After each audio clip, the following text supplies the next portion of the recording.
नमस्कार दोस्तों, मैं डॉक्टर मीनाक्षी सिंह। आप सभी का मेरे channel doctor Meenakshi homeopathic consultant पे बहुत बहुत स्वागत है। फ्रेंड्स, आज के वीडियो में मैं आपको बताने जा रही हूँ ब्रोंकाइटिस के बारे में कि ब्रोंकाइटिस क्या है, किस वजह से होता है, क्या क्या लक्षण देखने को मिलेंगे, आप कैसे पता लगा पाएंगे कि कहीं आप ब्रोंकाइटिस से सफ़र तो नहीं कर रहे हैं, क्या क्या आप लैब इन्वेस्टिगेशन करा सकते हैं और साथ ही साथ आपको बताऊँगी कि किस तरह से आप इससे अपना बचाव कर सकते हैं। और इसके साथ ही हम बात करेंगे इसके कुछ बेस्ट होम्योपैथिक मेडिसिन के बारे में भी।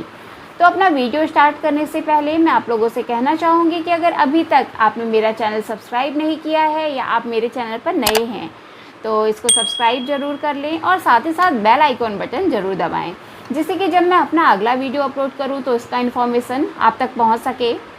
तो स्टार्ट करते हैं। सबसे पहले हम जानेंगे कि ब्रोंकाइटिस क्या है। ब्रोंकाइटिस श्वसन से संबंधित फेफड़ों की बीमारी है जो कि वायरस, बैक्टीरिया या किसी अन्य कारण से हो सकता है। इसमें मुंह, नाक और फेफड़ों के बीच में जो हवा की गति है वह प्रतिबंधित हो जाती है। यह क्यों होता है? क्योंकि जो आपके लंग्स है, फेफड़े जो हैं वो कफ से भर जाते हैं, जिससे मरीज को सांस लेने में बहुत ही तकलीफ़ का सामना करना पड़ता है। तो इसमें क्या होता है, जो ट्रैकिया है आपका, ट्रैकिया से लंग्स के बीच में जो हवा की नली है जिसको ब्रोंकाई आप बोलते हैं, तो उसमें इन्फेक्शन की वजह से सूजन आ जाता है। उस सूजन की वजह से जो ब्रोंकाई है वो बैलून शेप में हो जाते हैं, जिससे कि सांस लेने में मरीज को कठिनाई का सामना करना पड़ता है। नेक्स्ट हम जानेंगे कि क्या वजह है, किस कारण से ऐसा होता है। जैसे कि मैंने आपको बताया कि ट्रैकिया से लंग्स के बीच में जो हवा की नली है जिसको ब्रोंकाई बोलते हैं, उसमें इन्फेक्शन की वजह से सूजन आ जाता है। इन्फेक्शन किस वजह से हो सकता है? अगर आप धूम्रपान बहुत ज़्यादा करते हैं, मीन्स आप बहुत ज़्यादा स्मोकिंग करते हैं, सिगरेट पी रहे हैं, बीड़ी पी रहे हैं, तो ये इसका एक सबसे बड़ा कॉज है कि आप अगर स्मोकर हैं, क्रोनिक स्मोकर हैं, तो आप में ब्रोंकाइटिस बहुत ही ईजिली हो सकता है। और इसके अलावा अगर आप धूल मिट्टी वाली जगह पर ज़्यादा रह रहे हैं तो ये भी इसका एक कॉमन कॉज है। नेक्स्ट, इसमें क्या क्या लक्षण आपको देखने को मिलेंगे कि कैसे आपको पता लगेगा कि कहीं आप ब्रोंकाइटिस से सफ़र तो नहीं कर रहे हैं। तो सबसे पहले जो मरीज को जो फेफड़े हैं उसको ऐसा लगेगा कि पूरा बलगम से भरा हुआ है, और जो बलगम है वो येलोइश हो सकता है, वाइट कलर का हो सकता है या ग्रीन, येलो, ब्राउन किसी भी कलर का हो सकता है। साथ ही साथ सांस लेने में मरीज को बहुत ही ज़्यादा परेशानी का सामना करना पड़ेगा, बहुत ज़्यादा तकलीफ़ होगी। इसकी वजह से मरीज को एंजाइटी फील होगा, बहुत ज़्यादा बेचैनी लगेगी क्योंकि उसको सांस लेने में दिक्कत हो रही है। ऐसा लगेगा कि छाती में पूरा जो कफ है वो भरा हुआ है और उसमें से व्हीजिंग साउंड आ रहा है। व्हीजिंग साउंड मीन्स कि जैसे घड़घड़ाहट, इस तरह की जो आवाज़ है उसको महसूस होगी। साथ ही साथ गले में खराश होगा, वो अपना गला साफ़ करने की कोशिश करता रहेगा। बॉडी एक बहुत ज़्यादा होगा, हेडेक हो सकता है, और ठंड के कांटेक्ट में आने से मरीज को फीवर भी हो सकता है। थकान महसूस हो सकता है, थकान के साथ ही साथ वीकनेस लगेगा, कमज़ोरी फील हो रही है। तो ये इसके कुछ मुख्य लक्षण हैं। नेक्स्ट हम जानेंगे कि किस तरह से आप खुद को इससे बचा सकते हैं, क्या क्या आप प्रिकॉशन ले सकते हैं।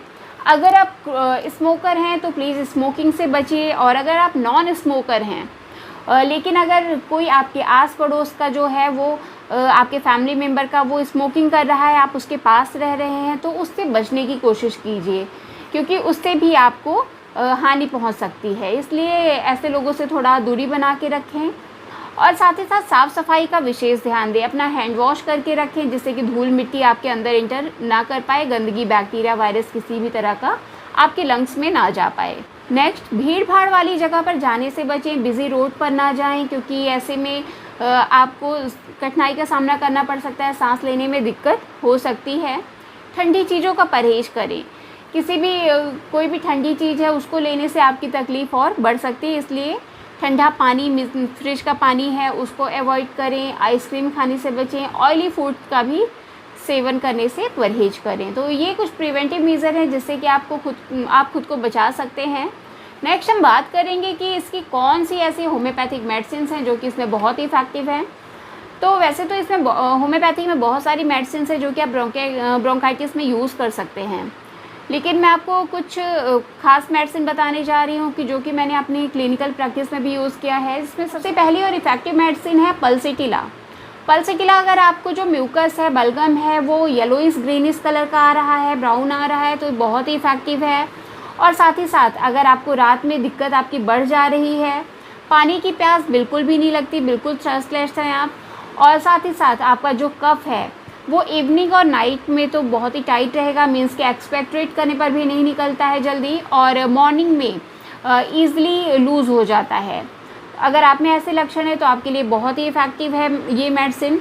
खुली हवा, जो मरीज़ है खुली हवा बहुत पसंद होगा, और बंद कमरे में उसको ऐसा लगेगा कि उसकी सांस रुक रही है। इस तरह के अगर लक्षण हैं तो पल्सीटिला आप यूज़ कर सकते हैं। जो पेशेंट है, जो मरीज होगा, उसका कैसे मतलब क्या लक्षण देखने को मिलेंगे, बहुत ही ज़्यादा सॉफ्ट नेचर है, बहुत ज़्यादा माइल्ड है, और साथ ही साथ वीपिंग टेंडेंसी होती है, मीन्स छोटी छोटी बातों पे रोना आ जाता है, और कंसोलेशन से उसको आराम मिलता है। मीन्स अगर कोई सांत्वना दे, समझाए किसी बात के लिए, तो उसके जो कंप्लेन है उनमें उसको आराम लगता है। तो अगर ऐसे लक्षण है तो आप पल्सीटिला यूज़ कर सकते हैं। पल्सीटिला को आपको 30 पोटेंसी में यूज़ करना है। 30 पोटेंसी में सुबह, दोपहर, शाम 2-2 बूंद, दिन में 3 बार इस मेडिसिन की आप यूज़ कर सकते हैं। नेक्स्ट मेडिसिन की बात करते हैं जो कि है एंटीमोनियम। एंटीमोनियम भी इसके लिए बहुत ही अच्छी मेडिसिन है। अगर आपको लगता है कि आपके चेस्ट में, छाती में कफ बिल्कुल भरा हुआ है, बिल्कुल म्यूकस से भरा हुआ है, रैटलिंग साउंड आ रहा है, व्हीजिंग साउंड आ रहा है, मरीज कुछ भी खा रहा है तो उसकी परेशानी बढ़ जा रही है, अगर इस तरह की दिक्कत है तो एंटीमोनियम बहुत ही इफ़ेक्टिव है। एंटीमोनियम को आप 30 पोटेंसी में यूज़ कर सकते हैं। इस मेडिसिन की भी आपको 2-2 बूंद सुबह, दोपहर, शाम, दिन में 3 बार यूज़ करना है।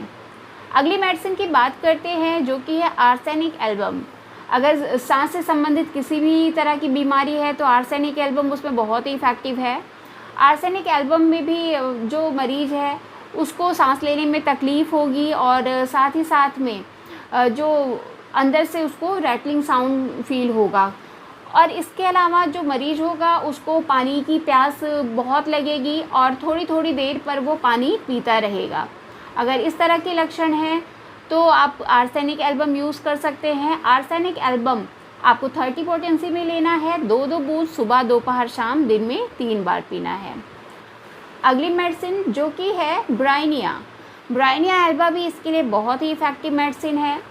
ब्राइनिया अगर आपको जो कफ है वो ड्राई कफ है, म्यूकस अंदर भरा हुआ है, व्हीजिंग साउंड आ रहा है, नाइट में अगर आपकी परेशानी बढ़ जा रही है, अगर ऐसे लक्षण मिल रहे हैं तो ब्राइनिया बहुत ही इफ़ेक्टिव है। मरीज को सांस लेने में तकलीफ़ के साथ साथ में छाती में दर्द भी होगा, क्योंकि उसको कफ बहुत ज़्यादा अंदर जमा हुआ है, ड्राई कफ रहता है। तो ऐसे लक्षण है तो ब्राइनिया आप यूज़ कर सकते हैं। ब्राइनिया को भी आपको 30 पोटेंसी में यूज़ करना है, 2-2 बूंद सुबह, दोपहर, शाम, दिन में 3 बार लेना है। अगली मेडिसिन की बात करते हैं जो कि है हिपरसल्फ। हिपरसल्फ को भी 30 पोटेंसी में यूज़ करना है। अगर आपको ठंड से परेशानी हो रही है, मीन्स आपको एक हवा की ज़रा सी ठंडी हवा का झोंका लग गया तो उससे आपको कोल्ड हो जा रहा है, आपका कफ जो है एग्रावेट हो जा रहा है, आपको बॉडी के किसी पार्ट में भी, मान लीजिए आप घर के अंदर भी हैं और आपको ठंडी हवा लगी तो उससे आपको फीवर आ जा रहा है, अगर ऐसे लक्षण मिल रहे हैं, ठंडी हवा से आपकी परेशानी बढ़ रही है, कफ एग्रावेट हो रहा है, तो हिपरसल्फ बहुत ही इफ़ेक्टिव है। तो इस मेडिसिन को 30 पोटेंसी में यूज़ करें, 2-2 बूंद सुबह, दोपहर, शाम, दिन में 3 बार।